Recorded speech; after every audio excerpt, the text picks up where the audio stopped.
할렐루야. 오늘 저는 여기 여러분과 함께 말씀을 나눌 그 주제가 정확히 있습니다. 우리 함께 말씀을 제목을 보면 함께 읽어볼까요? 띄어쓰기가 잘못됐는데 함께 읽어보겠습니다. 시작. 참된 예배로 부르심.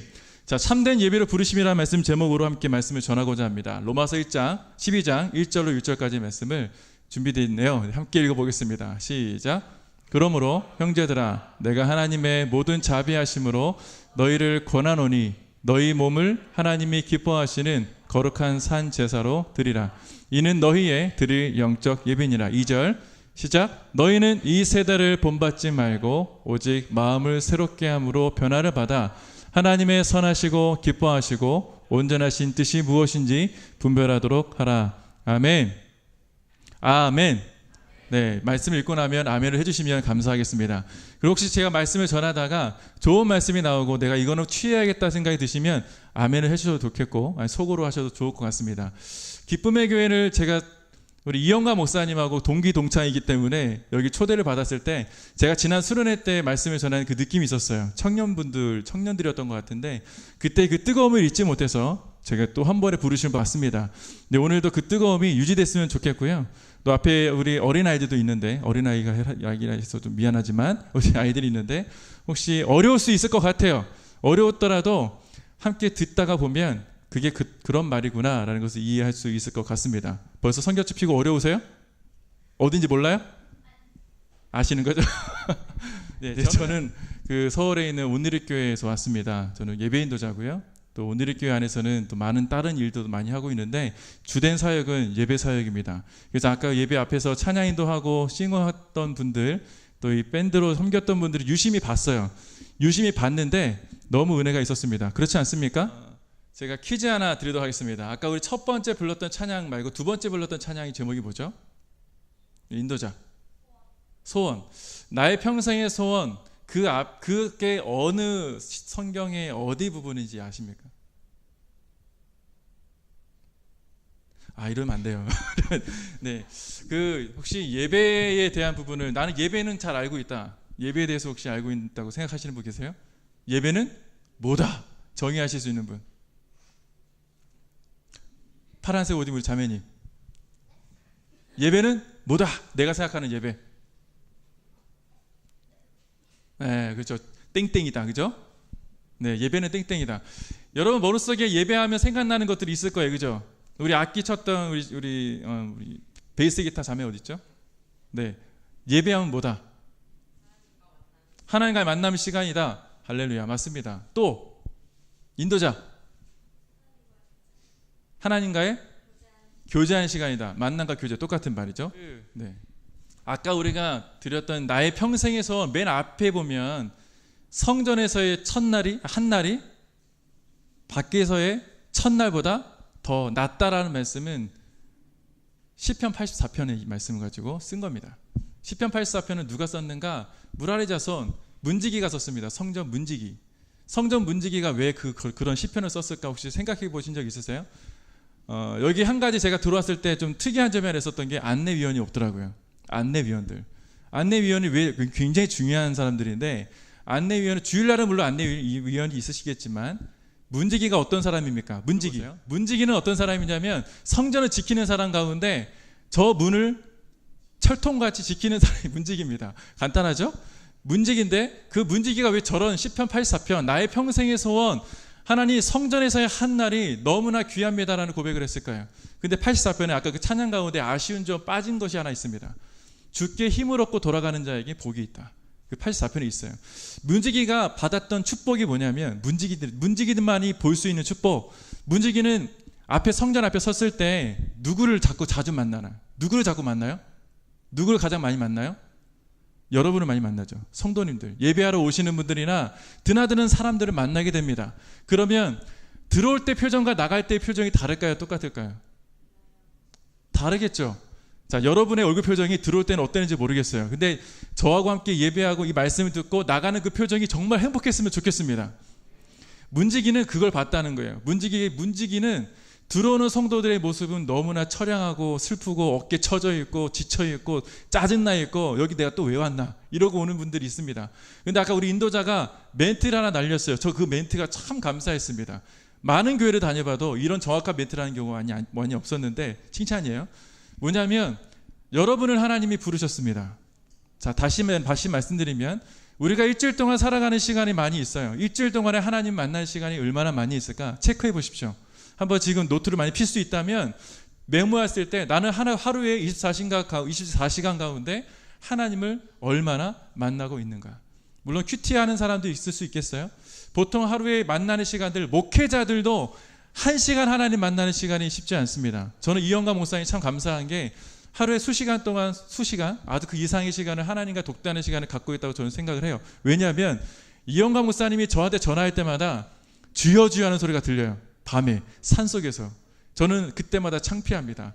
저한테 전화해가지고 형님, 저보다 어리니까 형님, 저는 형님을 위해 기도하고 있습니다. 이영감 목사님이 그 하루에 만나는 주님의 그 시간들, 목회자니까 그 정도 만날 수 있다고 저는 생각해요. 그러나 성도들, 여러분은 하루에 하나님을 얼마나 만나고 있는가? 문지기는 드나드는 성도들의 발걸음을 다 지켜본 사람입니다. 그냥 단순히 지켜봤을까? 분명히 드나드는 성도들을 위해서 그는 뭐하고 있었을까요? 기도하고 있었을 거예요. 문지기의 축복이 뭐냐면 하나님, 주께 힘을 얻고 돌아가는 자에게 복이 있다고 왜 그런 기록을 했을까? 힘없이 들어왔던 그 성도들, 하나님 저들을 만나 주십시오. 오늘 여기 청춘 예배, 이름은 청춘인데 우리의 모습은 청춘이 아닙니다. 지금은 여러분 나가는 그 순간 청춘이 되셔야 돼요. 물론 나는 지금 나이로 청춘인지 모르겠지만 청춘의 삶을 살고 있는 사람들의 표정은 여기 이런 표정이 되면 안 돼요. 항상 밝은 표정이고 웃고 웃음이 있어야 됩니다. 그 다시 말하면 감사가 있어야 돼요. 문지기는요, 왜 그런 고백을 했는가? 나는 하나님 성전 앞에서 성전을 지키는 문지기라 할지라도 이것이 감사합니다. 왜냐하면 나는 하루 종일 성전에 있기 때문이죠. 하나님 앞에 있기 때문에 그것이 기쁨이 있다는 얘기예요. 근데 저는 이 문지기의 축복이 지금 우리 모두에게 있다고 저는 믿습니다. 그 이유가 뭐냐면 지성소 때문에 그래요. 로마서 12장 1절 2절 말씀이 굉장히 핵심이 있는 말씀인데 그 하기 전에 앞부분을 설명드려야 여러분들이 이해할 수 있기 때문에 제가 지금 잠깐 문을 열고자 합니다. 문지기의 축복이 그런 거였다면 지금 왜 우리는 그런 문지기의 영성이 회복돼야 되는가? 여러분이 아무리 그냥 단순히 나는 오늘 처음 왔다 할지라도 성전에 들어왔을 때, 예배당에 들어왔을 때 여러분의 마음이 어땠는지 아마 지금 돌아보면 아마 누군가의 연락을 통해 오신 분도 있을 거예요. 억지로 오신 분도 있을 수도 있습니다. 그러나 여러분이 억지로 왔다 할지라도 누가 부르셨는가? 누가 부르셨어요? 자, 아까 우리 인도자가 뭐라 그랬습니까? 여러분을 하나님이 부르셨습니다. 절대로 우연은 없습니다. 이 세상의 모든 이야기 가운데 우연이란 말은 성경적이지 않은 얘기예요. 여러분은 하나님께서 한 분 한 분을 이곳에 부르셨어요. 이것은 필연입니다. 하나님께서 여러분을 택하셔서 부르신 거예요. 왜 부르셨는가? 오늘 가서 최성서 목사가 무슨 얘기하는지 들어보라, 이 얘기하라 부르신 것이 아니라 하나님은 단순히 여러분을 만나고 싶기 때문에 부르신 겁니다. 이 자리는 하나님과 만나는 시간이고 하나님께서 나에게 무엇을 원하시는가 듣는 시간이에요. 물론 떠든다 할지라도 하나님은 여러분이 끊임없이 말씀하고 계실 겁니다. 그것을 취하는 자가 있고 취하지 못하는 자의 축복받지 못하는 자가 있을 수 있겠지만 분명한 것은 문지기는 그 모든 것을 알고 있다는 거예요. 들어올 때 힘없게 들어온 사람, 나갈 때 그 똑같은 사람이 힘을 얻고 나간다면 그 또한 어마어마한 축복을 하나님이 또 우리에게 주셨구나.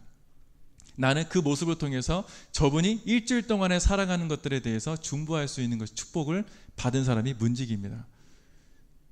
여기 계신 분들 가운데 혹시 그런 문지기의 삶을 살고 계시는 분이 계십니까? 왜 교회에 있어만 나는 문지기인가? 아니에요. 여러분은 세상에서 여기서 예배 드리고 나가면 세상 속에서 하나님의 문지기의 삶을 살아야 됩니다.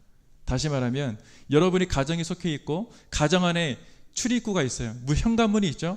현관문이 문이 열릴 때마다 그 문을 들어오는 사람의 모습이 밝았으면 좋겠지 않았습니까? 내 사랑하는 아버지, 내 사랑하는 어머니, 내 사랑하는 가족, 내 사랑하는 동생, 누나, 언니, 오빠 좋습니다. 친구들이라 할지라도 만약에 학교라고 가정해 봅시다. 학교에서도 마찬가지로 내가 문지기의 삶을 산다면 학교 문을 드나드는 모든 사람들마다 행복하고 감사가 넘쳤으면 좋겠다. 근데 크리스찬이 그런 기도가 있어야 됩니다. 크리스찬이라고 하면 자, 이제 시편 84편 말씀이 어떤 이야기인지 조금 감이 잡히시죠? 제가 이걸 다 설명드리면 너무나 많은 시간이 흘러가기 때문에 여기까지 이 문지기에 대한 얘기를 말씀드릴게요. 근데 저는 개인적으로 로마서 12장 1절 2절 말씀, 왜 참된 예배로 우리를 한 분 한 분을 부르셨는가에 대한 부분을 함께 좀 보고자 합니다.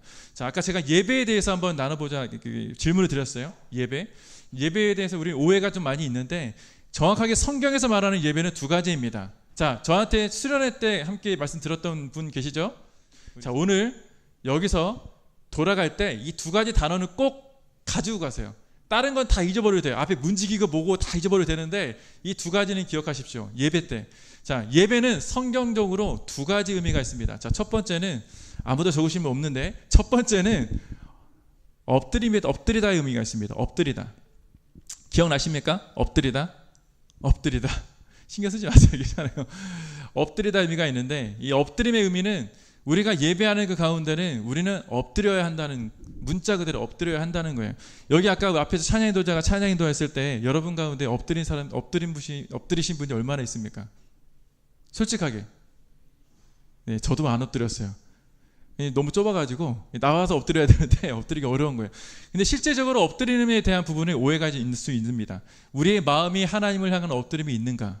혹은 이 앞에서 인도하시는 찬양 인도자나 싱어들이 진정 나는 하나님 앞에 엎드림에 대한 부분이 있는가? 이 엎드림은요, 정말 쉽게 설명드리면, 여러분 혹시 강아지 기르시는 분 계세요? 집에? 강아지를 기르시는 집이나 찾아갔을 때 여러분에게 하는 행동이 있죠. 주인에게 하는 행동이 다르고 주인이 아닌 사람에게 행동하는 게 달라요. 유심히 보신 분이 계시다면, 주인이 아닌 사람에게 있는 강아지는 어떤 행동을 합니까? 짖기도 하고, 보통은 이제 꼬리를 흔들죠. 그냥 교육 훈련 밟아든 우리 강아지들은. 근데 집 주인이 가면 어떻게 합니까? 집 주인이 있으면. 저는 제가 총각 시절에 강아지를 2마리를 길렀어요. 2마리를 길렀는데 이 2마리가 제가 저도 회사 생활을 했거든요. 그래도 이름 있는 회사 다녔습니다. 회사 생활하다가 집에 돌아오면 혼자 살던 시절이라 강아지 2마리가 제가 멀리서부터 제 발자국 소리를 듣고 서로 으르렁거리고 막 짖기 시작합니다. 저 멀리서 있는데도 짖는데 그 짖는 소리가 많이 들려요. 너무 시끄러워서 항의도 많이 받았습니다. 근데 제가 현관문 앞에 딱 섰어요. 현관 앞에 섰는데 이 2마리의 강아지가 하는 행동이 있어요. 그게 뭘까요? 막 현관문을 긁기 시작합니다. 그리고 문을 열었더니 이 2마리가 동시에 똑같이 저에게 하는 행동이 있었어요. 그게 뭐냐면 점프를 하면서 제 코에 자기 혀를 대려고 낼름낼름 거렸습니다. 점프. 아까 우리 찬양 뭐 했죠? 주 날 구원했으니 나 기쁨에 춤추려 할 때 뛰신 분 계십니까? 아무도 안 뛰었어요. 춤이라도 좀 췄으면 좋았을 텐데 아무도 안 뛰었습니다. 강아지들은요, 우리 사람에게 향해서도 그렇게 춤을 춥니다. 점프하면서. 그게 바로 엎드림입니다. 엎드리다는 것은 하나님 앞에 나의 모든 것을 다 드려서 체면불구하고 다 드리는 것이 엎드림이에요. 우리 다 뭐 내용을 알고 있겠지만 우리의 엎드리면 각자의 모습이 다 다를 수 있습니다. 분명한 사실은 우리가 예배할 때는 주변의 환경 구애받지 않고 내 옆에 친구가 나야 뭐라고 생각하는지 상관하지 않고 하나님 앞에서 내 1대1로 내 모든 것을 드리는 것이 예배입니다. 건반을 치더라도 제가 하나의 경험을 드리면, 저는 오늘의 교회에서 지금 한 13년째 사역을 하고 있습니다. 근데 제가 화요 성령 집회라는 게 있었어요. 거기 저는 찬양 인도를 하고 있었는데, 여기 밴드가 있으니까 잘 들으세요. 제가 찬양 인도라도 올라왔어요. 찬양이 처음에 들었던 찬양이 완전하신 나의 주님, 완전하신 나의 주, 이 찬양을 들었어요. 이 찬양을 인도하고 있는데 두 번째 곡, 주께서 높은 보좌에, 이 찬양 아세요? 모르는구나. 하여튼 이 찬양이 있어요. 주께서 높은 보좌에 찬양이 있는데 이 찬양 부르는데 갑자기 부르다가 건반이 안 나오는 거예요. 메인 건반이. 저는 그래서 메인 건반이 악기가 나갔나? 그래서 막 마음속에 막 뒤에 저희 뒤에 계신 우리 간사님이신지 모르겠지만 간사님 음향하신 분 째려봤어요.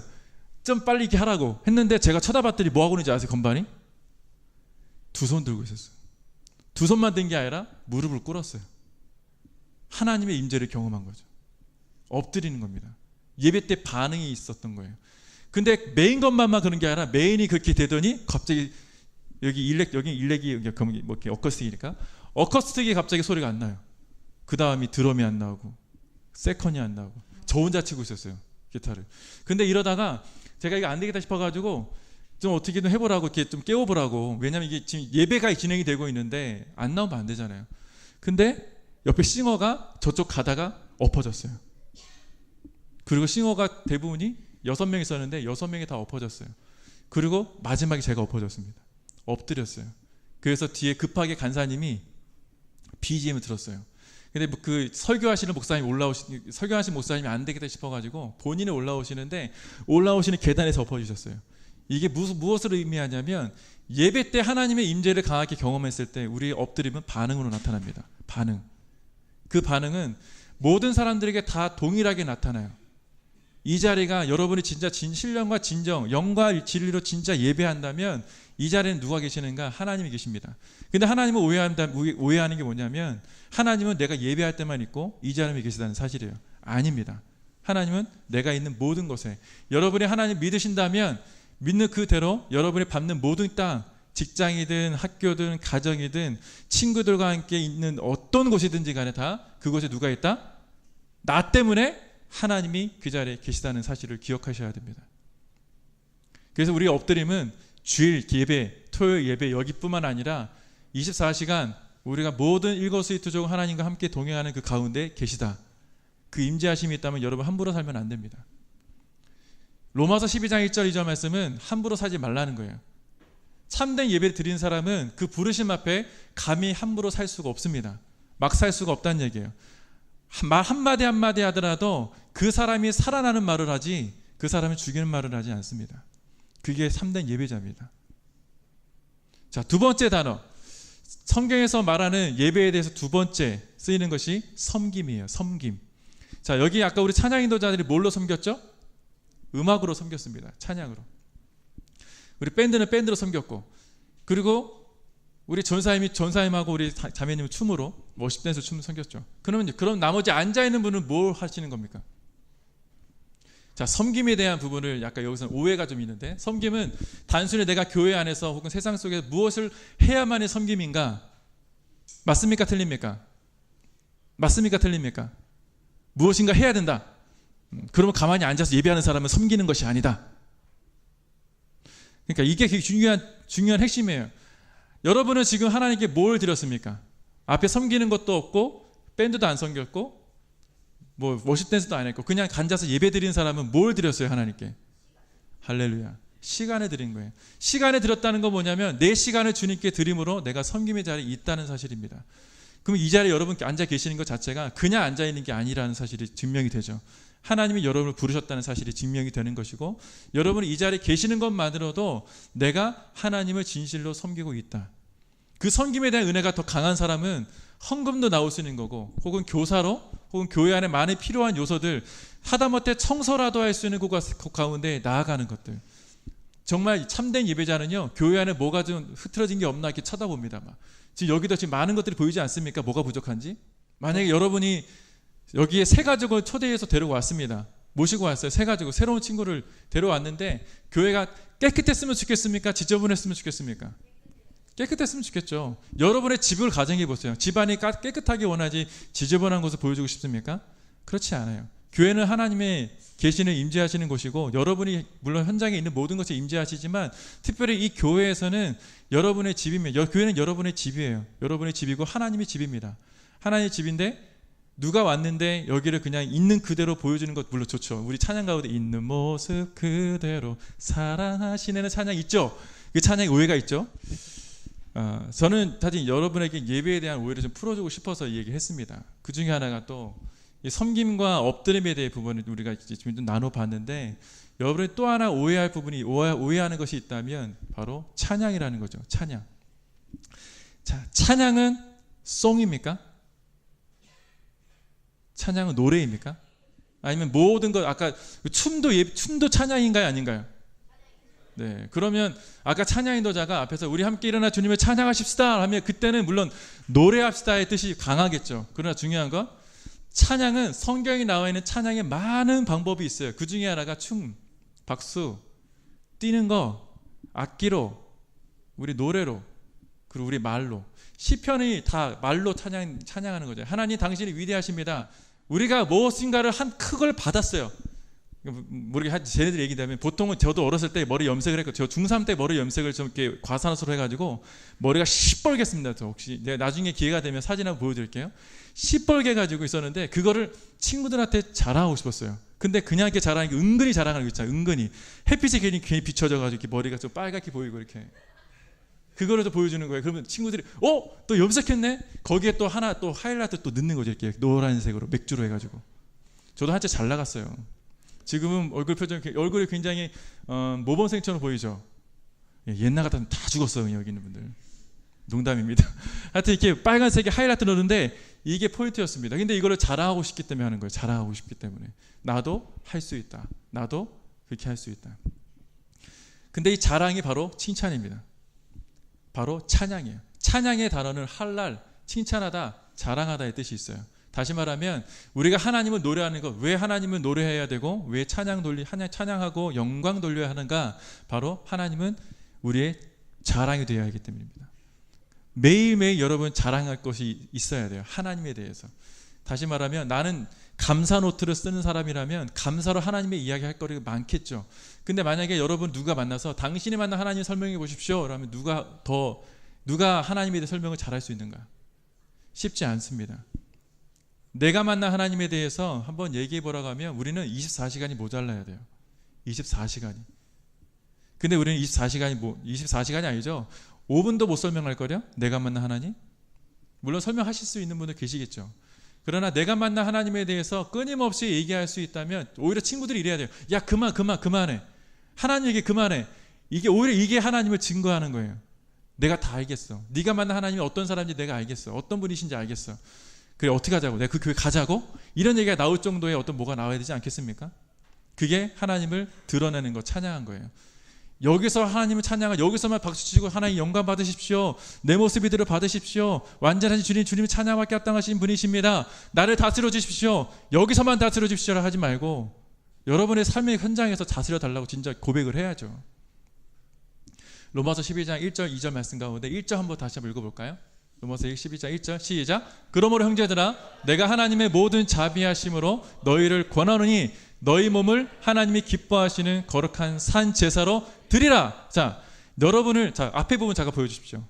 앞에 앞절. 자, 너희들에게 권하노니 너희 몸을 하나님이 기뻐하시는 거룩한 산 제사로 드리래요. 우리의 몸을 드리랍니다. 우리의 몸을. 여러분의 몸을 어떻게 드릴 거예요? 어떤 분은 이 단어 때문에 헌금함에 자기가 들어가신 분도 계세요. 헌금함에 들어가서 그분은 결국 선교사가 되셨습니다. 의료 선교사가. 그런 분 계십니다. 자기는 드릴 게 없기 때문에 하나님 내가 갖고 있는 게 없어 드릴 게 없어 내 몸밖에 없습니다. 드렸던 분이 진짜 계세요.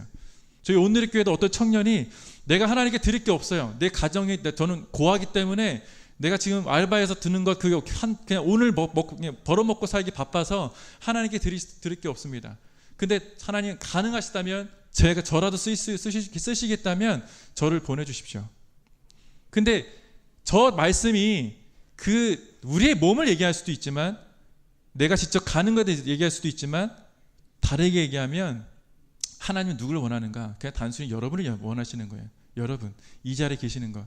제가 찬양인도를 2,000명 3,000명 앞에 찬양인도를 합니다. 어쩔 때는 더 많은 수 앞에서 찬양인도를 하는데 거기서 찬양인도 할 때마다 제가 느꼈던 게 하나 있었어요. 이거 제 간증입니다. 제가 이 앞에 딱 서서 첫 포문 여는 멘트가 할렐루야, 하나님께서 오늘 저와 여러분을 이 자리로 부르셨습니다 라고 시작을 하는데 제가 할렐루야 하기 바로 10분 전에 저기 끝에 앉아 있었어요. 앉아서 여러분을 바라봤습니다. 회중을 바라봤는데 회중이 어떤 모습이냐면 이런 5명 아이들처럼 떠들고 있었어요. 분주하고 있었어요. 분주하게. 근데 제가 그때 어떤 마음이 들었냐면 하나님 저렇게 떠드는 사람들 앞에서도 하나님 그 예배를 받으십니까? 굉장히 교만했죠 제가. 하나님 저렇게 떠드는 사람들, 저렇게 성인들, 저렇게 신문 보고 부스럭거리고 분주하게 있는 사람들의 예배도 하나님 받으십니까? 하나님 정말 불쌍하신 분이십니다. 굉장히 저 겸손하지 못한 교만한 사람이었어요. 제가 그 앞에 딱 서서 얼굴 싹 다 바꿔 또 웃어야 되잖아요. 제 교만한 마음 다 숨기고 할렐루야 당신이 부르셨다고 이게 고백을 했는데 그 순간 하나님이 저의 마음을 터치하셨어요. 제 눈에 어떠한 바울이 하나님 예수님 만났던 그때처럼 눈꺼풀을 싹 벗겨주셔서 환상을 보여주셨습니다. 여러분의 모습이 어떻게 바뀌었는지 아십니까? 여러분의 모습이 여러분은 여러분을 자신을 어떻게 보세요? 저는 여러분을 딱 봤는데 그 2,000명의 딱 사람이 보는 모든 사람들이 다 군사들이었어요. 군사들. 어떤 군사들이었냐면 그냥 힘 있는 군사가 아니라 일주일 동안의 삶 가운데 지쳐서 쓰러지고 싸매어지고 찢어지고 피떡이 돼서 오신 분들, 그런 영적 싸움을 싸우고 오신 성도들의 모습이 보였습니다. 일주일 동안 여러분은 그런 싸움을 싸우고 이 자리에 오시는 것을 하나님이 기뻐하신다는 거예요. 저는 몰랐어요. 저는 그걸 몰랐어요. 그냥 너무나 훌륭한 교회, 사람 많은 교회, 성도가 많고 뭐 성도 증거하진 않지만 너무나 갖춰질 것 다 갖춰지는 교회에서 야, 이렇게 좋은 예배를 드리면서 어떻게 만족을 모르나, 이런 교만이 있었던 저의 마음을 하나님이 치신 거죠. 나는 이들의 예배를 받는다는 거예요. 네가 아무리 떠든다고 얘기하고 막 이렇게 나한테 항변해봐야 너는 목사로서 교회의 보호를 받고 있지만 이 성도들은 세상에서 누구의 보호를 받느냐? 아무 보호도 못 받는다는 거예요. 여러분은 그런 삶을 살고 계시는 거예요. 그렇기 때문에 여기서 영적 무장을 하고 가셔야 됩니다. 아까 제가 왜 문지기 얘기 왜 했을까? 여러분은 일주일 동안에 처절하게 일주일 동안 싸우고 오시는 거예요. 싸우고. 누구하고 싸우는가?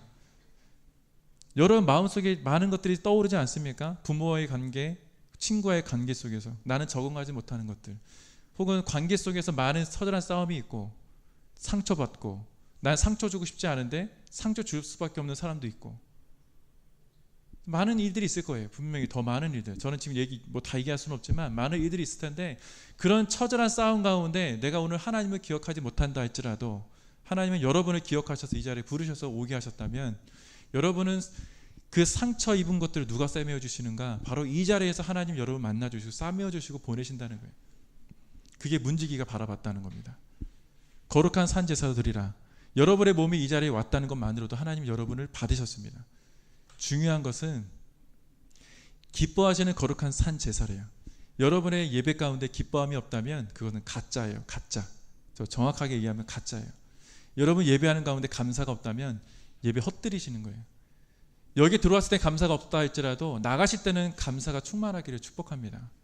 나가실 때는 기쁨이 있으시기를 축복합니다. 어떠한 삶 가운데 그리 아니하실지라도 감사했던 사람들이 있어요. 저는 어떤 사람이었을까? 저는 어렸을 때 초등학교 5학년 때부터 어머니 따라서 노방전도 했던 사람입니다. 기타. 그때 저 기타 혼자 독학했어요. 강남 고속터미널, 지금은 많이 발전했지만 그때는 시골 같은 터미널이었습니다. 초등학교 5학년 때, 그때가 80년대죠. 80년대 초. 기타를 혼자 독학해서 코드 4개만 알면 됐어요. 4개만. 4개로 모든 찬송가가 다 됐었어요. 지금 복잡하지만 나갔어요. 나가는데 그 현장에 가니까 그때는 크리스찬이 1000만 시대가 아닙니다. 몇백만도 안 됐었을 때요.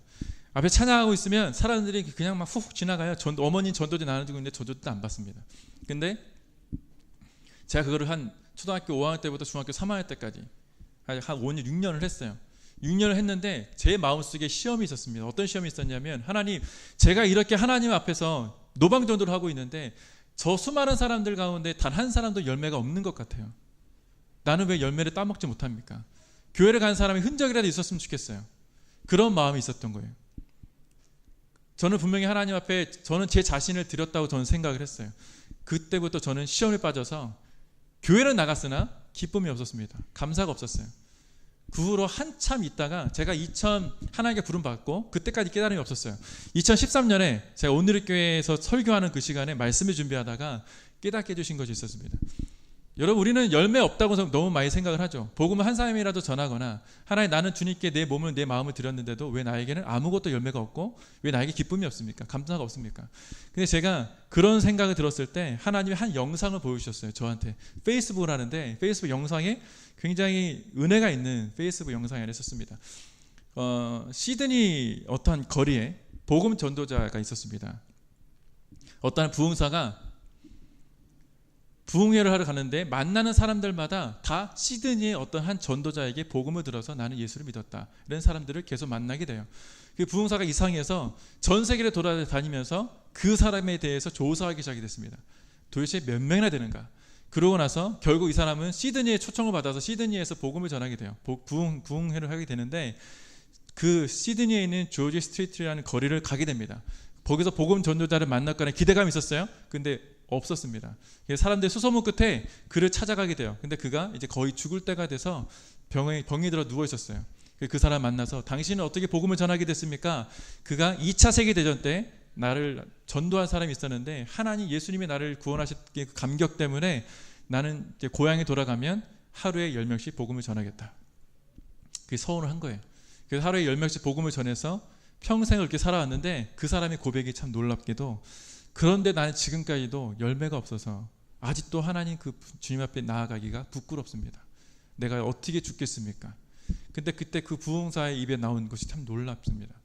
당신이 평생 동안 복음 전한 거 하루에 10명 복음 전한 그 사람의 숫자를 셌을 때 12만 6천 명이 복음을 들었다고 합니다. 12만 6천 명이 예수를 믿고 영접해서 어떤 사람이 힌두교 선교사로 기타 파송이 된 거예요. 이분이 그 말씀을 그 얘기를 듣고 일주일 후에 하나님의 부르심을 받았어요. 저는 이 영상을 보고 나서 제가 하나님께 얼마나 감사가 없었는지 기쁨이 없었는지 알게 됐어요. 하나님은 여러분 한 분 한 분의 일거수일투족을 다 보고 계시고 지키시고 계십니다. 여러분이 죄를 지을 때도 그 자리에 계시고 여러분이 죄를 짓지 않을 때도 계시고 잠을 잘 때도 하나님은 안 주무시는 분이십니다. 시편 121편에 분명히 그렇게 기록되어 있어요. 이스라엘의 하나님은 주무시지도 졸지도 않으신 하나님이시다. 하나님은 여러분을 지키시는 분이십니다. 여러분이 어떤 고백을 하고 있는지도 다 기억하고 계시는 하나님이세요. 우리의 거룩한 산 제사로 하나님께 기뻐하시는 산 제사 드리는 그 고백들이 하나님은 분명히 기억하실 겁니다. 여러분 지금 이렇게 그냥 단순히 앉아 있는 것이 아니라 이 자리에 그냥 단순히 앉아 있다 할지라도 하나님 여러분 한 분 한 분에게 그런 말씀을 하고 계시는 거예요. 그러면 도대체 어떤 것이 기뻐 받으시는 산 제사인가? 2절 말씀 한번 보도록 하겠습니다. 2절 말씀 시작. 너희는 이 세대를 본받지 말고 오직 마음을 새롭게 함으로 변화를 받아 하나님의 선하시고 기뻐하시고 온전하신 뜻이 무엇인지 분별하도록 하라. 앞에 절 보여주십시오. 2절 내게 주신 은혜 너희는 이 세대를 본받지 말고 오직 마음을 새롭게 함으로 변화를 받으랍니다. 다시 말하면 여러분이 예배를 한번 잘 드리면 변화를 받을 수밖에 없어요. 이 세대를 분별할 수밖에 없습니다. 저는 여러분들이 뭐 게임을 좋아하시는지 모르겠는데 저는 온누리교회 전체 IT를 다 제가 총괄하고 있습니다. 저는 만나는 사람들이 다 애플, 뭐 구글, 뭐 오너들 이런 사람들 만나고 다니는데 대단한 사람들 만나고 있어요. 저렇게 감흥이 없으신가 본데 그분들을 만나면 이 세상이 보여요. 그 세상의 흐름이 보입니다. 블록체인 하는 사람들 만나면 가상화폐가 어떻게 흘러가는지 다 보여요. 제가 만약 그분 만났을 때 어디 투자하면 좋겠습니까? 그분 투자는 다 떠요. 할 수 있어요. 충분히 할 수 있는 사람들 만나고 있어요. 근데 분명한 것은 그 세대를 분별할 수 있는 사람이 왜 교회 안에서는 하나님의 뜻을 분별할 수 없는가? 불쌍하지 않습니까? 불쌍한 거예요. 하나님의 뜻을 먼저 구하는 자에게 주시는 하나님의 축복이 있다면 이 세대가 어떻게 흘러가고 있는지 분별할 수 있는 능력을 부어주시는 것이 하나님의 능력이세요. 우리는 때로는 성공에 대한 부분을 얘기하잖아요. 하나님은 예배를 잘 드리는 자에게 주신 축복이 있다면 예배 한 번 잘 드리는 것이 되게 예배 한 번을 잘 드리는 자에게 축복은 이런 놀라운 축복들을 주시는 거예요. 놀라운 축복들. 이 세대가 어떻게 변하는지 분별할 수 있다는 겁니다. 하나님의 뜻이 우리를 향하신 하나님의 뜻이 어떤 것인지도 분별해낼 수 있는 축복을 우리에게 주신다는 사실이 바로 오늘 이 말씀인 거예요. 그래서 우리는 늘 언제나 끊임없이 예배를 드릴 때마다 이것을 기억해야 됩니다. 하나님, 제가 하나님 앞에 예배하는 자리에 나왔습니다. 내가 거룩한 산제사가 될 수 있도록 주님 도와주시고 일주일 동안 삶 가운데 너무나 지쳐 있었는데 하나님은 이 자리에 왔기 때문에 하나님 내 예배를 받으실 줄 믿습니다. 그런데 하나님, 내가 이 세대를 분별할 수 있게 도와주십시오. 내가 겸손할 수 있게 도와주시고 한 번의 엎드림과 내 한 번의 섬김의 고백이 하나님이 정말 기뻐 받으시기에 합당한 영광이 된다면 하나님 이 말씀이 나에게 이루어지길 원합니다.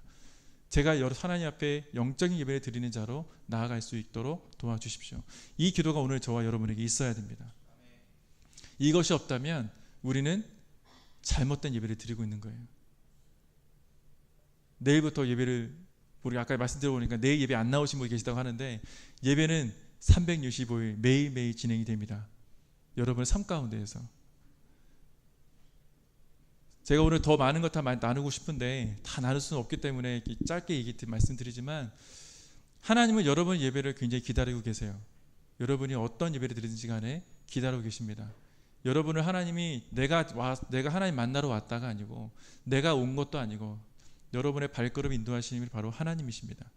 그 하나님이 여러분의 연약함을 다 아세요. 어떻게 살고 있는지, 네가 지쳐 있는지, 네가 상처받았는지, 네가 마음이 연약한 가운데 있다 할지라도 그 가운데도 내가 너와 함께 있다고 늘 언제나 격려해 주시고 말씀하시는 분이 저와 여러분이 믿는 하나님이십니다. 그 하나님이 늘 끊임없이 말씀하시는 거예요. 끊임없이 내가 너와 함께 하고 있다는 거. 내가 너로 인하여 기뻐한다. 그 하나님이 좋지 않습니까? 그 하나님 앞에 우리가 오늘도 온전히 나아가시기를 주님의 이름으로 축원합니다. 오늘뿐만 아니라 내일 모레 매일매일 반복된 삶 가운데 그 하나님 앞에 여러분을 맡겨보십시오. 그러면 여러분에게 한 분 한 분에게 하나님이 분명 특별한 은혜를 부어주실 것이고 굉장히 특별한 많은 것들을 보게 해주실 거예요. 내 옆에 친구가 볼 수 없는 것 분별할 수 있게 해주실 것이고 그걸 통해서 비전과 꿈을 꿀 수 있도록 분명히 도와주실 겁니다. 할렐루야. 사랑합니다. 하나님께서 여러분을 한 분 한 분을 이 자리에 부르셨음을 저는 믿습니다. 그 확신 가운데 이 기쁨의 교회에 정말 하나님께서 기뻐하시는 그런 성도님 되시기를 주님의 이름으로 축원합니다. 우리 하나님께 찬양하며 함께 기도하며 나아가기 원합니다.